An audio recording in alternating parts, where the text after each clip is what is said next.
He took his seat in first class. Quiet, polite, ticket in hand. Nobody paid him any attention, not even the flight attendant, until she stopped, stared, and demanded he move. In front of everyone, she accused him of lying and slapped his hand, forcing him to the back of the plane. No one stood up for him. No one said a word. He didn't fight back, didn't shout, didn't cause a scene. He just picked up his phone and made one silent call. Within minutes, the flight was delayed. The crew began to panic, and the woman who thought she ran the cabin realized she had just humiliated the wrong person. What happened next shocked everyone on board and changed her life forever, before the wheels even left the ground. Before we start the story, comment below where in the world you're watching from today. And if you enjoy stories like this, don't forget to subscribe and turn on the bell so you don't miss the next one. He boarded the plane quietly, dressed in a dark hoodie, clean sneakers, and neat jeans. Around his neck hung a pair of sleek headphones, and in his hand he held a slim black phone. His name was Owen. 17 years old, calm by nature, raised to never draw attention to himself. He walked down the aisle of the first-class cabin with confidence, but not arrogance. He wasn't showing off. He wasn't loud. He just knew this was his seat. 2A window view, just like he preferred. He placed his bag in the overhead bin, sat down, and pulled out a book. A few passengers glanced at him, then looked away. To them, he was just another teenager traveling alone. Owen didn't mind being invisible. He was used to it. A few minutes later, the flight attendant entered the cabin. Her name was Bridget, late 40s, crisp uniform, hair pulled into a tight bun. She moved down the aisle with sharp steps, pausing briefly to greet other passengers with practiced smiles. But when she saw Owen, her expression changed. Her steps slowed. Her eyes scanned him from head to toe. No smile this time. She stopped beside his seat and tilted her head. "Excuse me," she said, loud enough for others to hear. "Are you sure you're supposed to be here?" Owen looked up, confused. "Yes, Doe." Her arms folded. "Can I see your ticket, please?" He nodded and pulled it from his hoodie pocket. She snatched it without a word. Her eyes narrowed as she read it, then flicked back to his face, then to the ticket, then back to him again. "This is a first-class ticket," she said slowly. "I know," he replied. She paused. "Are you flying with someone?" "No." She blinked hard. "So, you're traveling alone? In first class?" Owen said nothing this time. He knew where this was going. Bridget leaned in slightly, her tone sharper. "I think there's been a mistake. You can't sit here. This seat is for first-class passengers only." Owen's chest tightened. "I am a first-class passenger." "Listen," Bridget snapped. "You're holding things up. I don't know how you got this ticket, but you need to move to the back. Now!" Owen stayed seated. His voice was calm. "This is my seat." Her jaw tensed. "Get up." When he didn't move fast enough, she reached for his phone resting on the armrest, and in the process her hand smacked his hand hard enough to make a loud slap. A few passengers gasped. One woman covered her mouth. A man nearby shifted uncomfortably in his seat, pretending to check his watch. But no one spoke. Owen stared at Bridget for a second, stunned. Not from pain, but from the sheer disbelief. Then he stood. He didn't shout. He didn't argue. He just picked up his backpack, pulled his hood forward, and walked back down the aisle. All eyes followed. He found an empty seat in the very last row of the plane. The economy seat was smaller, tighter, with a broken armrest. He didn't care. He sat down, slid his phone into his lap, and took a deep breath. The soft vibration of a message buzzed against his hand. He unlocked the screen and typed one line. "She slapped my hand and kicked me out. I'm in the back." He hit send. Then he looked out the window. Outside, the runway stretched ahead like nothing had changed. But inside, something had. And Owen knew this wasn't the end. Not even close. Owen sat still, his eyes fixed on the scratched plastic of the window. The hum of the engines was low, steady, almost soothing. But his chest was tight. Not from fear, but from the kind of quiet anger that didn't explode. The kind that waited. He gripped the phone tighter in his hand. The message had been sent nearly 2 minutes ago, and still no reply. He wasn't nervous. He knew what would happen once it was read. In a high-rise office tower miles away, someone else's phone buzzed. The man behind the desk, broad-shouldered with short salt-and-pepper hair and a navy suit that looked like it cost more than most cars, read the message in silence. His name was Patrick Walker, billionaire, owner of several tech companies, investment firms, and, most importantly, the largest share in the airline Owen was currently sitting on. He was also Owen's father. Patrick didn't speak. He didn't raise his voice or slam a fist on the desk. Instead, he picked up his office phone and pressed a number he knew by heart.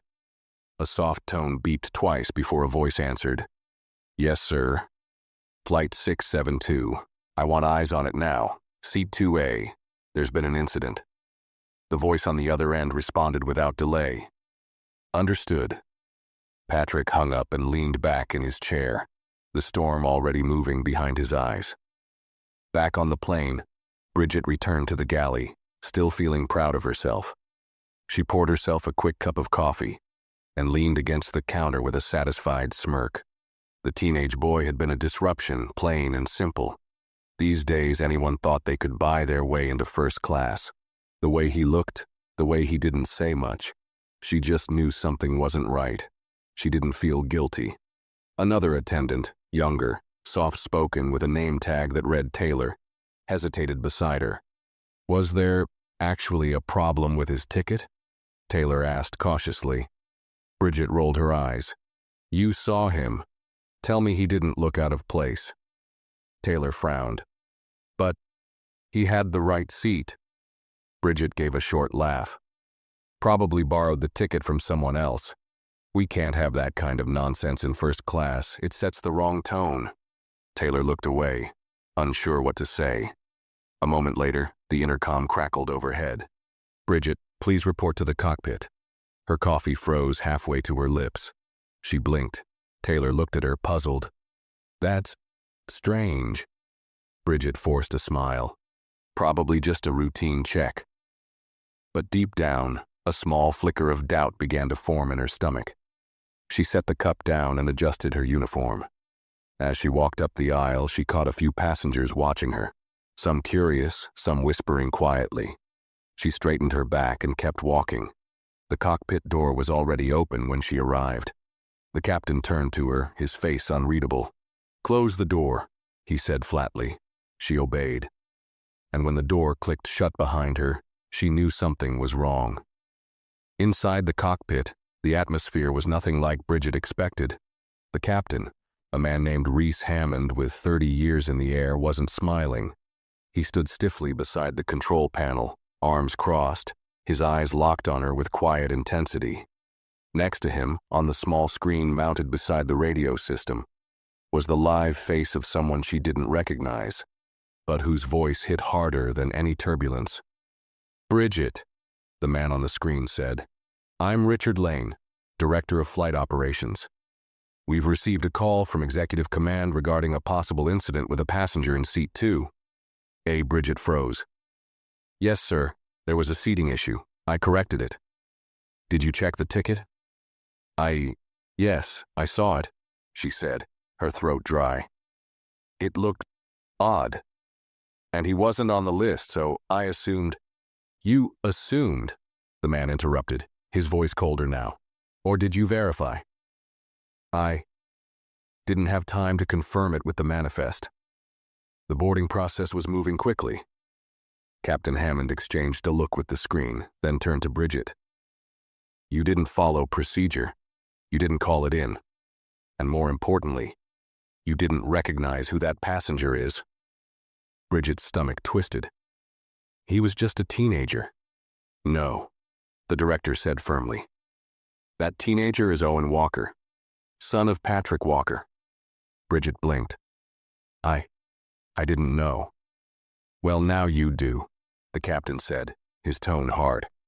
"And we've just received a direct instruction from Mr. Walker himself. This flight is not moving until this situation is addressed." Bridget took a step back, the words echoing in her head like a warning bell. We're being ordered to pause all operations, the director continued. You will personally apologize to Mr. Walker, in front of all passengers, and you will escort him back to his original seat. Then you'll return to the cockpit and await further instructions. But in front of everyone? She whispered. The captain nodded. You humiliated the wrong person, Bridget, and now you're going to make it right. Or you won't be flying again, not on this airline. Bridget's lips parted, but no words came. Her mouth was suddenly dry. The cockpit air, once cold, now felt suffocating. Without another word, she turned and opened the door. The moment she stepped back into the aisle, she felt it. The shift, the energy. People were watching. And for the first time, she wasn't sure what they were expecting her to do. But she had no choice. Bridget walked down the aisle like her shoes had gained weight. Every step felt heavier, slower. The smiles she once wore like armor had vanished. Passengers glanced up from their devices, whispers rising like smoke in the still air. Some leaned to get a better view. Others looked away, pretending not to watch, though every ear was wide open. She reached the back of the plane, eyes scanning until she saw him. Owen was still sitting in the last row, headphones around his neck, phone in his hand, looking out the window like none of this touched him. But Bridget could see the quiet tension in his shoulders. He knew. She stopped a few steps away and cleared her throat. Her voice didn't carry the same sharpness as before. Mr. Walker, she said, forcing a polite tone. There's been a misunderstanding. I'd like to escort you back to your original seat in first class. Owen didn't turn right away. He let her words hang in the air, unanswered. Passengers nearby turned toward them. A few even pulled out their phones. Bridget tried again, her voice softer. I want to apologize for the earlier incident. It wasn't handled properly. Owen finally turned to face her. His expression was calm, but his eyes, those sharp, focused eyes, watched her like he was measuring every word. A misunderstanding? He asked. Bridget nodded quickly. Yes, I misread the situation. You mean, he said slowly, you misread me. She shifted uncomfortably. It wasn't personal. You looked at me, Owen interrupted, voice steady, and you decided I didn't belong. You didn't ask anyone else in that cabin for their ticket. Just me. Bridget's mouth opened, but no words came out. He stood, still holding his phone. The nearby passengers were silent now, caught in the middle of something real, something raw. Owen adjusted the strap of his bag and stepped forward. I'll go back, he said, but not because you told me to, because it's my seat. Bridget gave a small, stiff nod and turned. Together they walked up the aisle, past rows of eyes, past passengers who now saw him differently. Not just a teenager, not just a kid in a hoodie. Someone with power, someone they had ignored. Owen reached his seat in 2A and sat down calmly. Bridget stood beside him, unsure what to say. If there's anything else you need, she mumbled, please let me know. Owen didn't respond. He simply picked up his book, flipped to the page he was on earlier, and began to read. And with that, the conversation was over. Bridget turned slowly and walked back down the aisle, her posture no longer upright and commanding. Her hands trembled slightly as she reached the galley, where Taylor stood silently, having witnessed every step of the apology. Bridget didn't meet her eyes. She picked up a tray, pretended to arrange cups, but her fingers fumbled. You all right? Taylor asked gently. Bridget didn't answer right away. She kept her eyes on the tray, organizing things that didn't need organizing. I handled it, she said finally, but her voice was brittle. Taylor said nothing. The silence between them spoke louder than any words. Bridget had always been the one who gave instructions, who reminded others of protocol, who held herself like she was untouchable. But now, she looked like a shadow of herself, stripped of certainty, covered in the weight of consequences. In first class, Owen sat still in his seat. His book was open, but he wasn't reading anymore. His mind was too busy, flipping through everything that had just happened. The slap, the stares, the silence, the forced apology, and the sudden shift in energy around him. People who had ignored him at first were now stealing glances, trying to understand how a quiet boy in a hoodie could suddenly carry this much weight. He didn't look back at them. He didn't need to. He picked up his phone and unlocked it. A new message from his father had come in. "Stay calm. More people are watching than you think. The plane will still fly, but only on my terms." Owen's lips curled slightly, not a smile, just a small signal of understanding. He typed back. "She apologized. In front of everyone. But she still doesn't get it." "She will," came the reply. "By the end of this flight, she will." Up in the cockpit, Captain Hammond kept one hand on the control panel and the other on the in-flight phone. He was speaking quietly with ground operations, listening to every update. His face remained neutral, but inside he was uneasy. In all his years of flying, he had never received a direct executive hold order, the kind that freezes a departure until the situation is fully evaluated from the top. Flight 672 was still sitting at the gate. The doors hadn't closed, and now, whispers were traveling through the crew like a growing wave. People were speculating. Some wondered if they'd be delayed for hours. Others wanted to know who the boy in 2A really was. In the back rows of economy, a few passengers who had seen the earlier confrontation whispered quietly among themselves. "He's gotta be someone important. They made the attendant bring him back. That never happens. She hit his hand. Did you see that? That was messed up. First she called him out like he snuck in, then tried to play it off. I should have said something. But they hadn't. And now their silence echoed louder than their comments. Meanwhile, Bridget stood frozen in the galley, hands still gripping the edges of the tray. Her breath shallow, her heart racing. She had done what she was told, said what they told her to say. But nothing about it had made her feel better, because deep down, she knew the worst part. It wasn't just a mistake. It was a choice. And now that choice was waiting to catch up with her, at 30,000 feet. The plane had been fully boarded for nearly 10 minutes, yet it still hadn't moved. Passengers began shifting in their seats, glancing toward the windows, checking the time. A few were growing restless, murmuring about connecting flights and delays. The mood was unsettled, not loud or chaotic, but thick with quiet tension, like everyone could sense that something had happened, even if they didn't know exactly what it was. Owen sat in 2A, legs crossed, posture calm. But beneath that calmness, his thoughts were sharp, every second adding another layer to what he had just experienced. It wasn't just about being told to leave.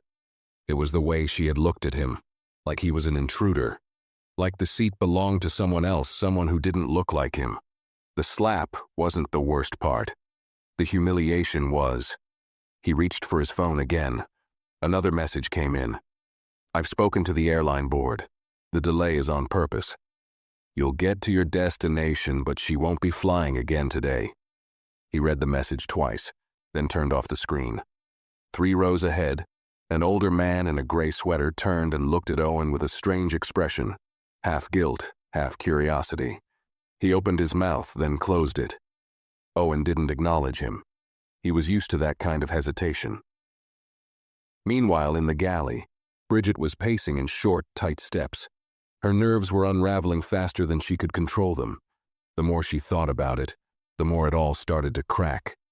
The way the captain had looked at her, the tone in the director's voice, the silence from Taylor.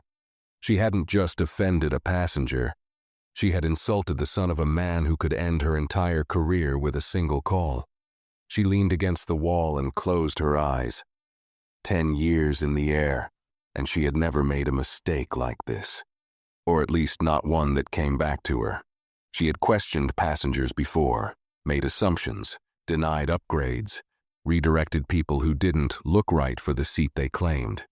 No one had ever pushed back, not like this. Her chest tightened. Taylor's voice broke the silence. "They're waiting on you."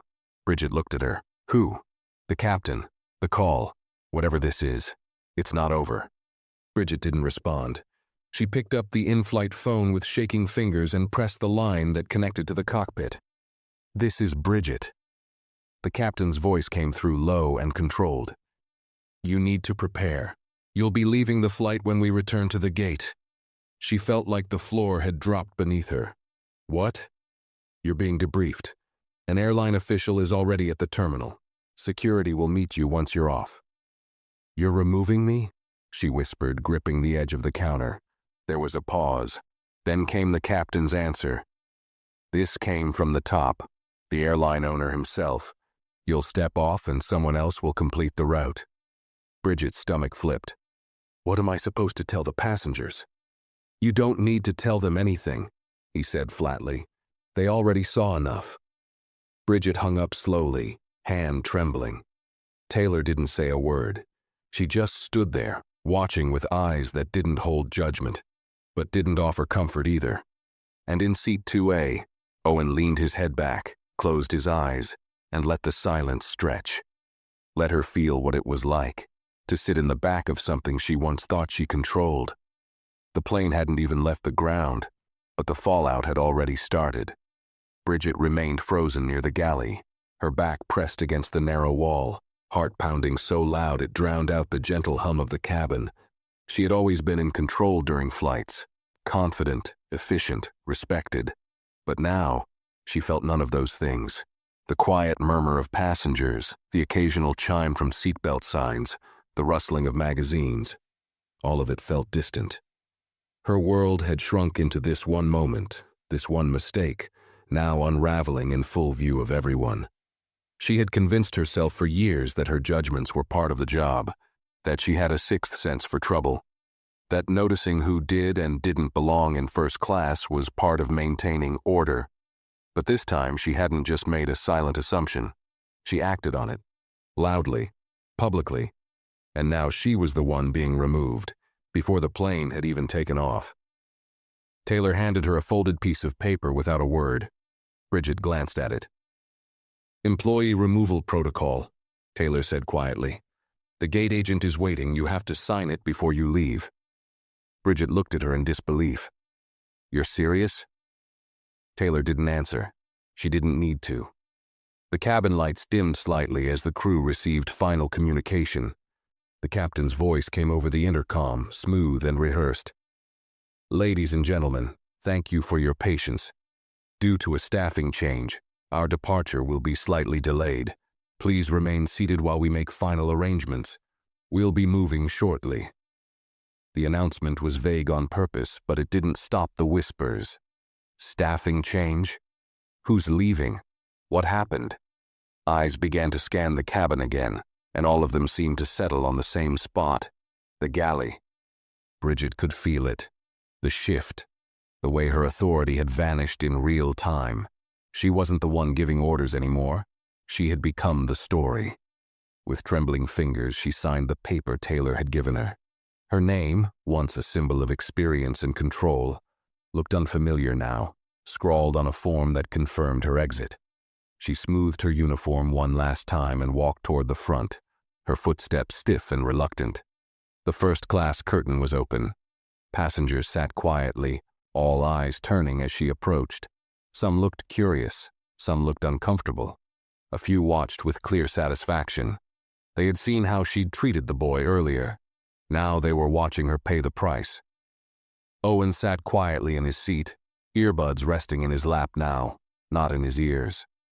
His eyes followed her, calm and unreadable. He didn't flinch. He didn't smirk. He just watched. Bridget made the mistake of looking at him. For a second, she saw him not as the kid she tried to remove, but as someone who held more power than anyone else in the cabin. Not because he was wealthy, not because of who his father was, but because he hadn't needed to raise his voice or fight back with noise. His silence had done all the damage. Her breath caught in her throat, but she pushed forward. Past the rows of curious faces, past the curtain, past her career.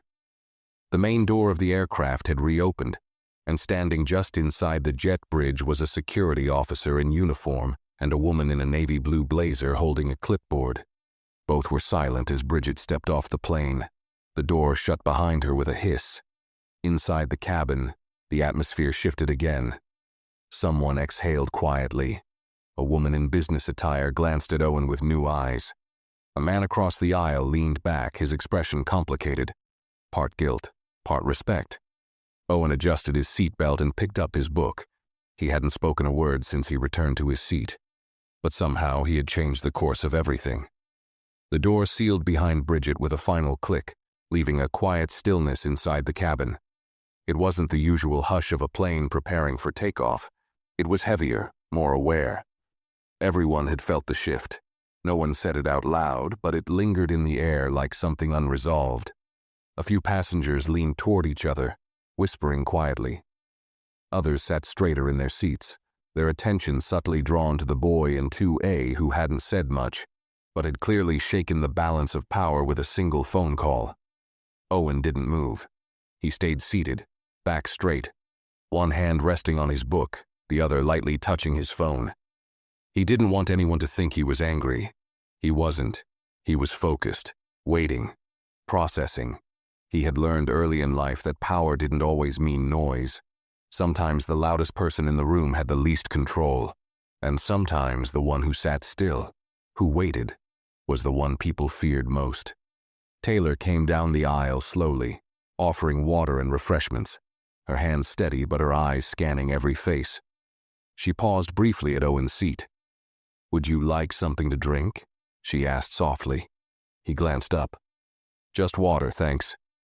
She nodded and handed him a glass, her eyes lingering just a second longer before moving on. It wasn't pity in her expression. It was something else, something that looked like respect. In the cockpit, Captain Hammond checked his watch again. The delay had stretched just past the 30-minute mark. That wasn't ideal, but the circumstances had made it unavoidable. The executive orders had come down fast, and when they did, no one in the airline questioned them, not when the man giving them owned nearly everything. "Is the replacement ready?" he asked through the comm line. A voice replied, "Yes, we've got a crew member standing by to fill the role. Door will close in 5. The captain nodded and leaned back in his seat. He had flown across storms, emergency landings, even political crises. But he hadn't seen many moments like this, where a quiet teenager had frozen an entire airline's operations without saying a single threatening word. He adjusted the cabin settings and gave the all-clear to resume takeoff prep. Back in first class, Owen took a sip of the water, his eyes scanning the reflection in the glass. The man sitting across from him, an older gentleman in a dark gray blazer, finally cleared his throat.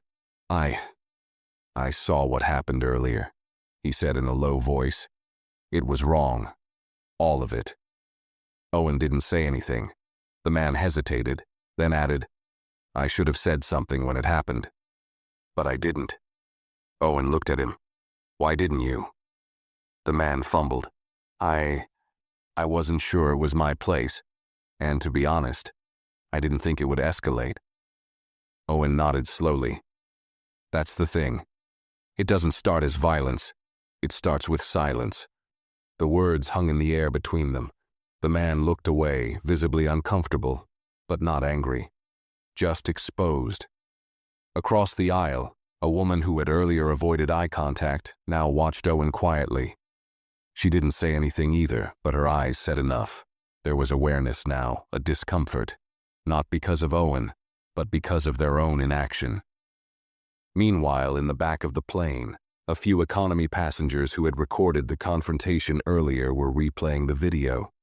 One leaned toward another and whispered, "You think it'll go viral?" "Probably already is. Should send it to the news." They weren't laughing. They weren't mocking. They were serious. This wasn't just gossip. This had become a moment. Something bigger than the flight. Something that touched nerves. Owen's phone buzzed again. His father had texted, "The footage is out. News agencies are calling. You've made your point. Now sit back. I'll handle the rest." He read it once, then typed back, "She's gone, but I'm not sure she understands why." "She will," came the reply. "Not because we punished her, but because the world is watching now." The final door closed. Engines roared to life, and as the plane finally rolled onto the runway, Owen sat still in his seat, one teenager, surrounded by first-class passengers who now couldn't stop thinking about him. Not because he was rich, not because he was powerful, but because, without raising his voice or lifting a hand, he had changed everything. The plane eased down the runway, its engines humming louder now as it picked up speed. The cabin lights dimmed slightly, a signal for passengers to buckle in and prepare for takeoff. But inside the aircraft, something was still unsettled. It wasn't turbulence. It wasn't fear. It was awareness. A shared realization that the normal flight routine had already been broken. Everyone was pretending to settle back into their seats, yet their eyes kept drifting toward 2A, where Owen sat motionless, head turned slightly toward the window. From the outside, he looked calm, maybe even indifferent, but inside, Owen's thoughts were restless. He didn't want attention. He wasn't the type to seek the spotlight. But he had learned, especially in the last year, that silence sometimes felt like surrender. And this time, he hadn't been willing to stay silent. The slap was only the surface. It wasn't just about being touched or told to move. It was about the feeling behind it. The unspoken assumption that he wasn't supposed to be there, that he didn't look like he belonged, and that, above all, no one would stand up for him. He rested his head lightly against the window as the plane lifted from the ground. City lights below blurred into golden streaks, and for a moment the sound of wheels leaving the earth was the only thing that filled the space around him. But the weight of what had happened was still heavy on his chest. Taylor passed through the aisle again with a soft, practiced voice. She offered drinks and snacks, but when she reached Owen's seat, she paused slightly longer than usual. "Is there anything I can get you?" she asked. He looked at her, then shook his head politely. "No, thank you." She gave a small nod, then leaned in just a little. "You didn't deserve that. I just wanted to say that." Her voice was low enough that no one else could hear. Owen didn't smile, but his eyes softened for a moment. "Thanks." Taylor moved on, but that brief exchange was enough to remind him that not everyone had stayed silent. Some people watched, yes, but some noticed, and sometimes noticing was the first step toward change. Across the aisle, the man in the blazer, the one who had apologized, was now scrolling through his phone. His screen lit up with a news headline. "Teen removed from first-class cabin.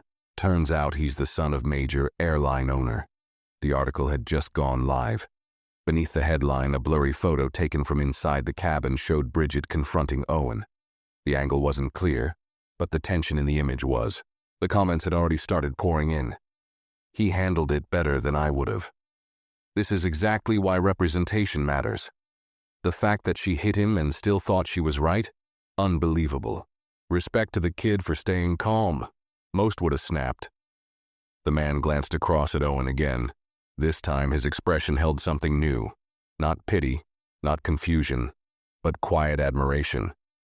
Owen hadn't said much, hadn't made speeches or demanded anything, but he had stood his ground with silence and dignity. In the galley, Taylor stood with her arms crossed as she read the same article on her own device. She let out a breath and looked around.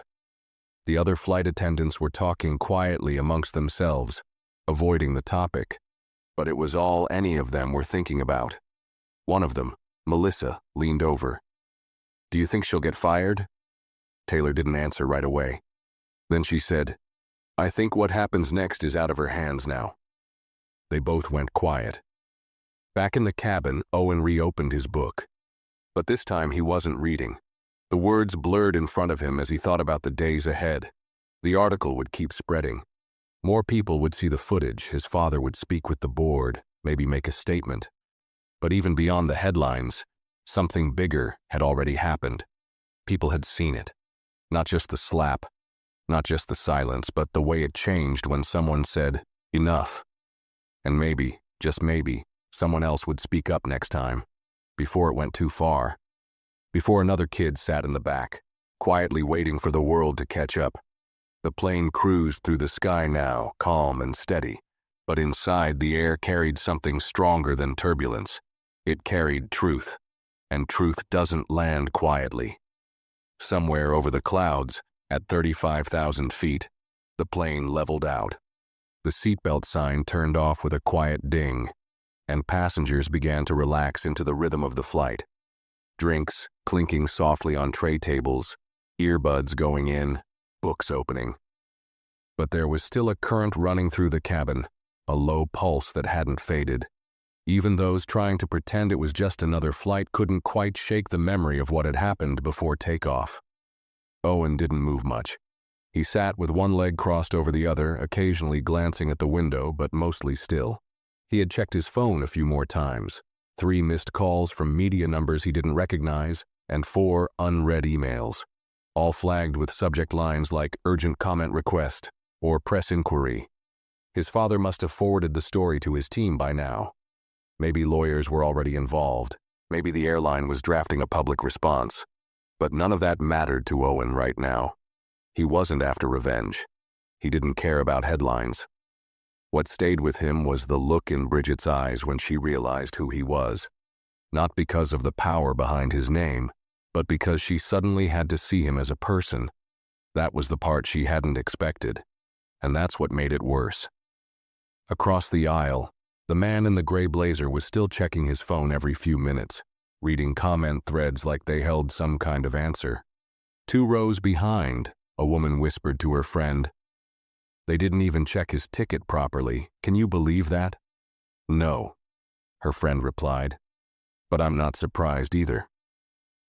In the rear of the cabin, one of the passengers who had filmed the original altercation had posted the clip to social media. The video had already crossed 20,000 views in under an hour. In it, Bridget's voice rang out, "You're holding up the boarding process," followed by the slap, the stunned silence, and Owen standing slowly, backpack in hand. What struck people wasn't just what was said. It was how no one did anything. The way people looked away, the way the cabin fell silent, and then the comments started rolling in. This is what happens when power finally answers back. She didn't expect a kid in a hoodie to have that kind of reach. That calm walk to the back, that was the loudest part. Up in the cockpit, Captain Hammond received another update through his headset. The airline's corporate line had released a temporary internal notice. Flight 672 incident under executive review. Media silence recommended. Await further instruction. He wasn't surprised. He looked out at the horizon. The sky was clear, wide open. But he knew this flight wasn't going to be forgotten anytime soon. In the galley, Taylor leaned back on the counter, sipping water quietly. She'd worked flights with rough passengers, mid-air panic attacks, and even minor emergencies. But this was different. Not because it was chaotic, but because it had been quiet, controlled, and devastating. She kept seeing the way Owen had sat there, not demanding anything, not reacting with anger or pride, just watching. Like he knew that truth didn't need a spotlight, it only needed to be seen. Melissa joined her, shaking her head. "You think she'll fight it?" Taylor raised an eyebrow. "Fight what? The suspension, the investigation, the fact that she's probably done flying." "She might," Taylor said slowly, "but she'd have to admit what she really did first." Melissa sighed. That's the part people never want to say out loud. In seat 2A, Owen received another message from his father. "HR has started the inquiry. They've asked for a full statement. I'll handle it. You just rest." "This might become bigger than we thought." Owen replied with a single line. "Let it. Maybe that's the only way things change." He put the phone away again, folded his hands, and leaned back in his seat. The drink cart moved quietly behind him, but he didn't notice. His thoughts weren't on soda or peanuts. They were on that moment. That one moment. When Bridget had looked at him and assumed. That assumption had cost her everything. And Owen. He hadn't raised his voice once. But now the world was listening. As the flight moved through the sky, steady and uninterrupted, Owen sat with a quiet stillness that unsettled even those who hadn't witnessed the earlier events. The truth was, people couldn't stop thinking about it. Most passengers weren't reading their books anymore. Their movies were paused, untouched drinks resting on folded napkins. The man in the aisle seat across from Owen opened and closed his tablet 3 times in 10 minutes. Every now and then, someone would glance over at Owen, then quickly look away when he shifted slightly in his seat. There was no announcement, no official acknowledgement, but everyone knew something serious had happened. and was still happening beyond the cabin walls. News spreads fast in the air, even when there's no Wi-Fi. Further back in economy, a middle-aged woman opened her Twitter app to see a clip of Owen's quiet removal from first class already trending. The comments flooded her feed. People like her don't lose power often, but when they do, it's always because they thought no one was watching. He didn't scream. He didn't argue. He just exposed the truth, and the whole plane saw it. You can feel how cold that silence was when he walked to the back. The video had passed 80,000 views. One journalist had already tweeted asking for an interview. Another tagged the airline, demanding an official response. The internet, as always, had taken what was meant to be quiet and turned it into a wave. And it was only getting louder. Meanwhile, Owen didn't need to see the screen to know what was happening. His father had warned him once that the power of silence was that it created space for truth to walk in and fill it. That was happening now, all around him. He remembered the expression on Bridget's face before she left the plane. Not regret, not panic. It was the look of someone who had finally been forced to see the mirror, held up not by noise, but by consequence. Taylor returned to the cabin again. She stopped at Owen's seat without speaking right away, resting a hand lightly on the top of the seat across from him. "Sorry," she said quietly. "I didn't say anything sooner." Owen looked at her, his tone calm. "You didn't have to fix it. You just had to see it." She nodded. "I saw it." There was a pause. "People don't usually get called out for that kind of thing," she added. "They hide behind uniforms, rules, rank. You didn't let her." Owen took a breath. "I didn't need to." She looked down the aisle where Bridget had once stood, towering over him. That image now felt like it had happened days ago, not just before takeoff. "Let me know if you need anything," Taylor said softly. "Thank you." When she left, the cabin returned to its heavy quiet. Owen tilted his head back and closed his eyes for a moment, not to sleep, but to slow his breathing, to center himself. Across the aisle, the man in the blazer hesitated again, then finally leaned over. "Look," he began, his voice low. "I keep thinking about what happened, about how I just sat there." Owen didn't open his eyes. He just waited. "I think it's easier for people like me to pretend we didn't see it. But the truth is, we did. I did. And I didn't speak up." Owen opened his eyes and looked at the man, waiting again. "I'm sorry," the man said, voice tighter now. "It wasn't enough. Watching it happen and then feeling sorry after, it's not enough." "No," Owen replied. "It never is." The man looked down at his lap, ashamed. He wasn't the villain in this story, but he had been a witness. And sometimes, silence can be just as loud as action. At the back of the plane, Taylor stood near the galley again, arms folded. She had just gotten off the radio with the crew coordinator. The inquiry had already begun. Bridget was being debriefed. The airline was officially investigating alleged conduct during boarding. No one said her name, but everyone knew who it was about. Taylor took a deep breath. She had worked with Bridget for 2 years. Bridget had been strict, sometimes cold, always commanding. But Taylor had also seen the small moments, where she used her authority to decide who was worth smiling at, who deserved a welcome aboard, who got her best voice, and who got her cold silence. Owen had gotten the silence, then the slap, then the shove toward the back of the plane. And now justice was trailing close behind. The plane moved forward, slicing through the sky. From the outside, everything looked normal. But inside the walls of this pressurized metal shell, a quiet reckoning was unfolding. Not one of rage or chaos or public shouting, but of truth and exposure. And for once, people were watching. The cabin lights dimmed slightly as the flight attendants began preparing for the next service round. The aisles, once filled with the low murmur of polite conversations, had fallen into a strange, uneasy quiet.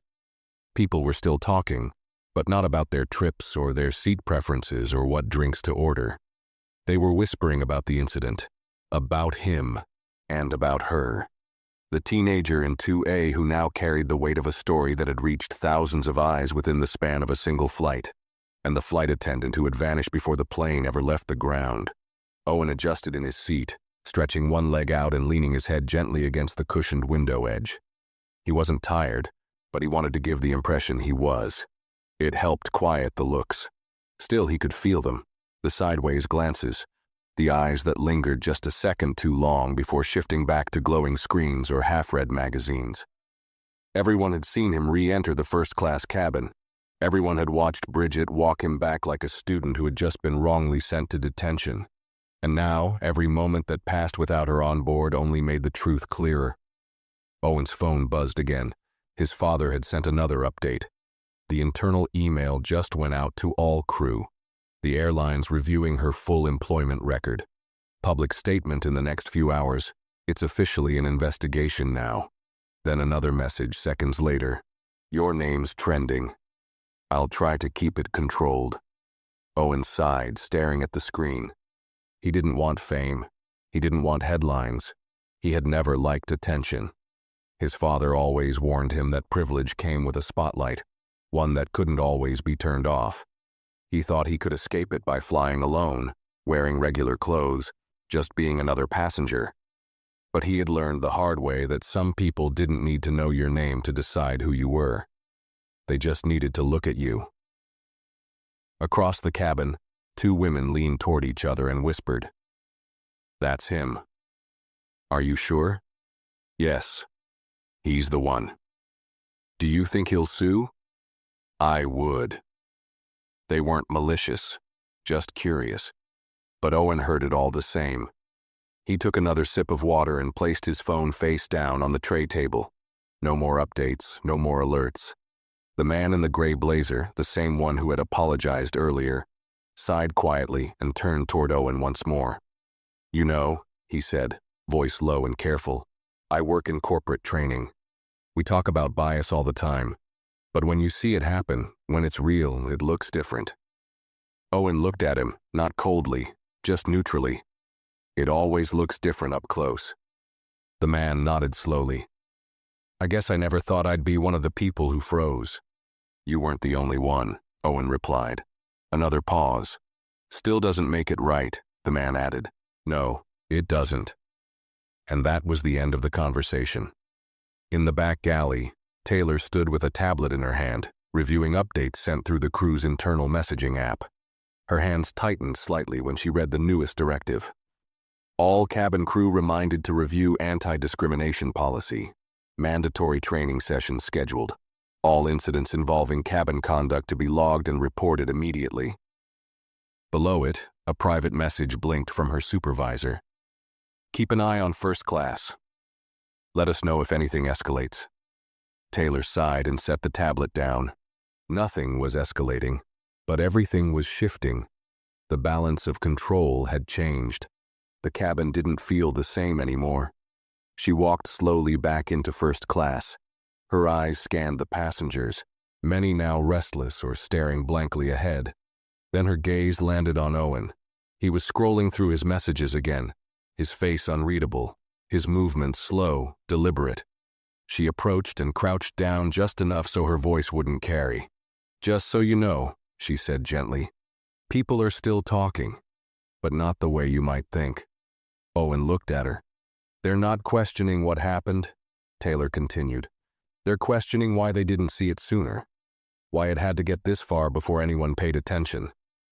He blinked slowly. Most people saw you and assumed you'd walk away. That you'd let it go, she added. You didn't. Owen didn't reply, but she could see in his eyes that he understood. He wasn't proud.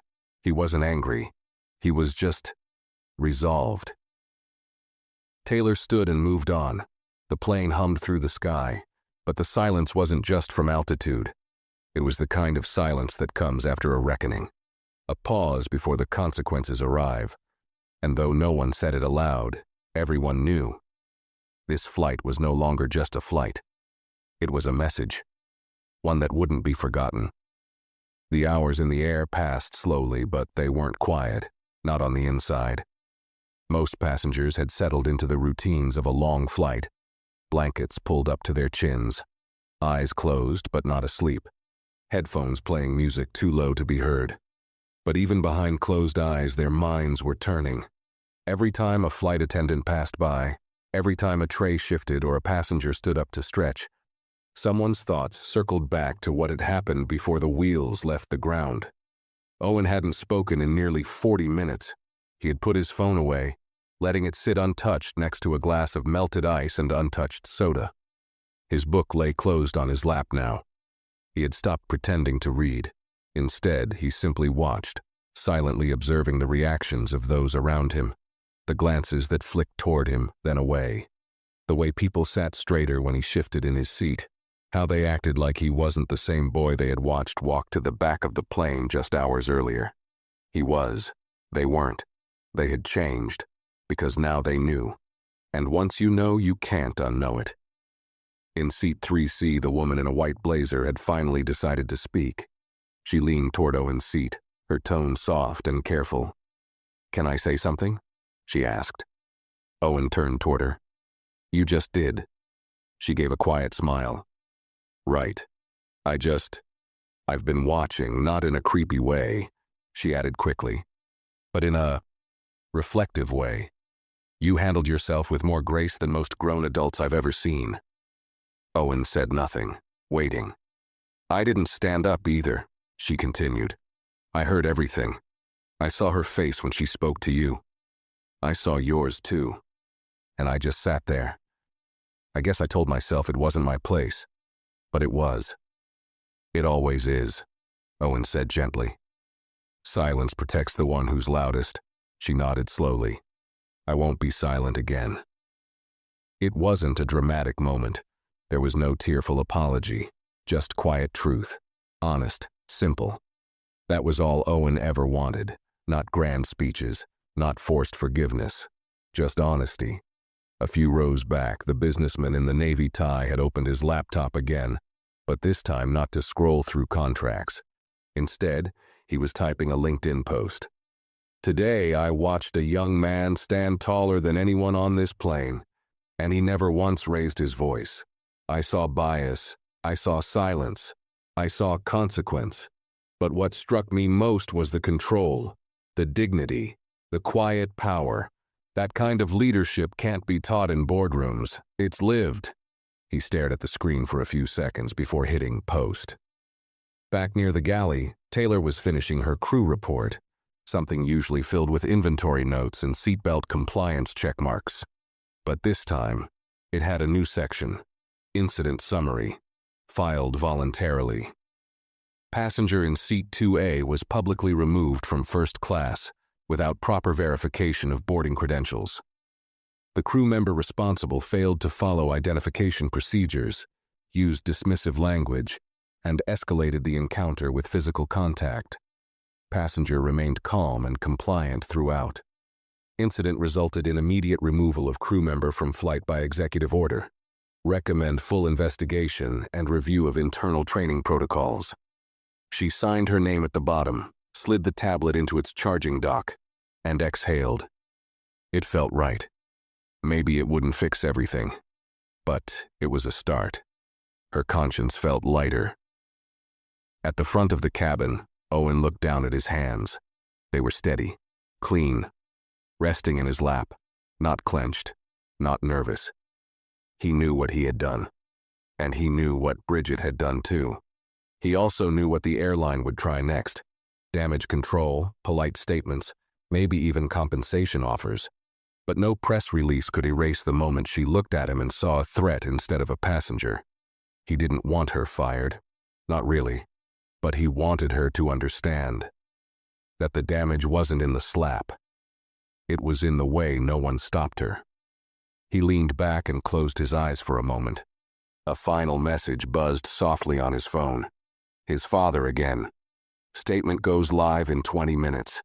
You'll be asked if you want to speak publicly. You don't have to. But if you do, I'll stand beside you. No pressure." Owen stared at the message for a long moment. Then he typed, "Let's talk. But I don't want it to be about me. I want it to be about everyone who's ever been told to move quietly to the back." I just happened to have a seat they couldn't ignore. He hit send. Outside the plane, the horizon was beginning to shift.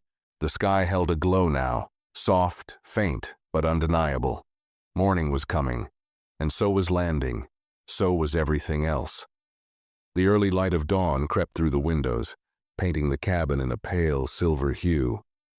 One by one, passengers stirred from their uneasy sleep or half-hearted distractions.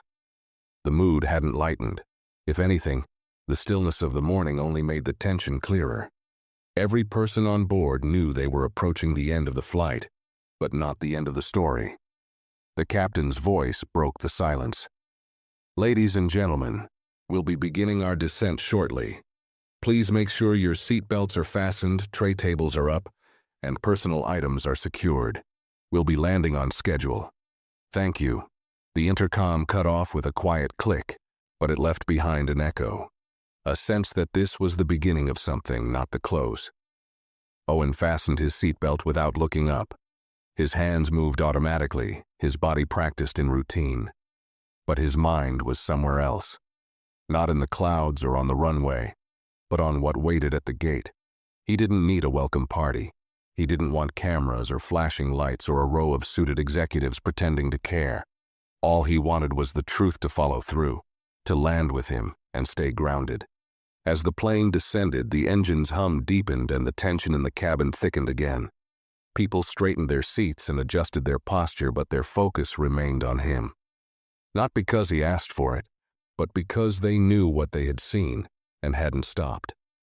In row 4, a mother quietly explained to her daughter what had happened before takeoff. Her words were soft, but clear. Sometimes people treat others badly because of how they look, and when no one speaks up, it gets worse. But that boy over there, he didn't stay quiet. The girl, maybe 10 years old, looked past her mother's shoulder at Owen, wide-eyed. She didn't say anything. She just stared. Owen caught the glance, nodded once gently. The kind of nod you give when someone needs to know that it's okay to see it. In the galley, Taylor adjusted her uniform and smoothed her collar, preparing for landing. But her mind wasn't on safety checks or passenger reminders. It was still with the earlier moment, Bridget's silence as she walked off the plane, the way the cabin shifted after, and the conversations that followed. She had worked over 60 flights that year, but she knew this one would stay with her. The intercom dinged again as the captain gave final instructions. Flight attendants made their way through the cabin with practiced ease, but there was a new edge in their movements, like they knew that every gesture was being measured. Owen sat still. His phone buzzed again. Another message from his father. Security and PR team are at the gate. Everything's being handled. They'll wait to speak with you if you're ready. No cameras like you asked. He replied, let them wait. I'm not leaving until the last passenger is off. He wanted to see the faces, the ones who watched, the ones who whispered, the ones who turned away, not to punish them, but to remind them that presence has power. The wheels touched down with a soft jolt. The plane slowed, brakes hissing, engines humming lower. A few passengers clapped instinctively, then stopped, unsure if it was appropriate. The usual cheer that came with safe arrival felt misplaced now. The plane taxied toward the gate. Owen stared straight ahead. The woman in white beside him pulled out her phone, opened her notepad app, and began typing. He didn't look over. He didn't need to know what she was writing. He had already said everything without saying much at all. Behind him, passengers were already collecting their things, shuffling awkwardly in the aisle, glancing toward the front of the cabin where ground staff waited just beyond the still-closed door. Then the seatbelt sign turned off. There was a pause. People hesitated. Usually, passengers rushed to grab bags, unbuckle seatbelts, and line up near the exit before the door even opened. But now they moved slower. Deliberate. Like they were waiting for something more than just the landing announcement. One by one, they stepped out of their rows, walked past Owen's seat, and exited. Some nodded at him. Some looked away. A few whispered, "Thank you." He didn't respond. He didn't need to.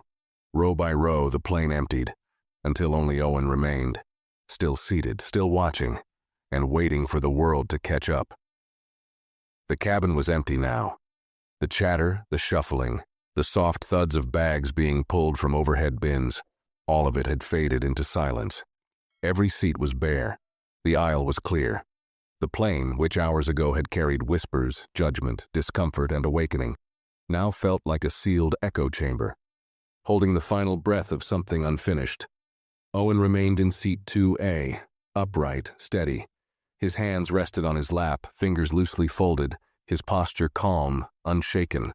The silence wasn't awkward. It was purposeful. Every second he stayed in that seat meant something. It said, "I'm not rushing out of here. I'm not escaping. I have nothing to hide." Taylor stood a few feet ahead, near the cockpit door, watching him quietly. She hadn't said a word since the last passenger stepped off. She hadn't needed to. In the hours since boarding, something inside her had shifted. She had gone from routine to awareness, from bystander to witness. And now, as she watched Owen sit alone in the front of the aircraft he had once been thrown out of, her throat tightened. He looked at her and gave the smallest nod. She returned it, and for the first time in her career, she felt the meaning of what it meant to be part of a crew, not just to ensure safety or hand out snacks, but to stand in moments that mattered. The door to the jet bridge opened again with a soft hiss. 3 people entered. A tall man in a black overcoat, a younger woman with a clipboard, and a third in a gray suit with a badge pinned to his lapel. All of them moved respectfully, slowly, as if entering a room that didn't belong to them. The man in the coat approached first. "Owen, my name's Grant. I'm with Public Relations. First, I want to say there's no excuse for what happened on this flight." Owen looked at him but didn't speak. Grant continued, choosing his words carefully. "The flight attendant involved has been removed from duty indefinitely. An internal review is in progress. We're releasing a formal apology to the public. We'll also be revisiting our internal training, policies, and conduct evaluations. Not just because of this, but because it's long overdue." The woman with the clipboard added, "We understand if you choose not to speak publicly. But if you do, we'll support whatever message you want to send." Owen studied their faces, polished, controlled, sincere maybe, but also careful. They were managing a crisis. He understood that. But he also saw something else. Shame. Not for what they had done personally, but for what they had ignored for so long. He finally spoke, voice even and low. "I'm not interested in being a headline." Grant started to respond, but Owen cut in. "But I do want something changed, not just a public statement, not just one person removed. I want every employee who wears your uniform to understand what it means when someone like me gets treated like I don't belong. I want that training you're promising to be more than a box they check. And I want you to say it, not just to me, but to everyone who watched this happen and said nothing, because silence was the loudest part of this flight." No one spoke. Then Owen stood. He reached for his backpack and slowly slung it over one shoulder. The leather strap creaked slightly under his grip. He glanced around the cabin one last time. "This was never just about me," he said. "It was about all the people who've been moved to the back without ever being asked for a ticket. All the ones who didn't have someone powerful to call." Grant swallowed hard. "We hear you." Owen gave a nod and stepped past them. Taylor stood aside, her eyes following him as he made his way to the exit. He paused for a second, turned slightly toward her, and said just one thing. "You didn't say much, but you saw it, that matters." And then he walked off the plane, out into the corridor, into the light of morning. No cameras, no applause, just the quiet weight of a story that would now live far beyond a seat number, a boarding pass, or a cabin class. Inside the plane, the silence remained, but it wasn't empty anymore. It was filled with what had been said, what had been shown, and what would never be forgotten. Because some flights take you farther than the destination printed on a ticket, and some passengers never go unnoticed again. If this story moved you, make sure to like the video, share your thoughts in the comments, and subscribe to the channel for more powerful stories.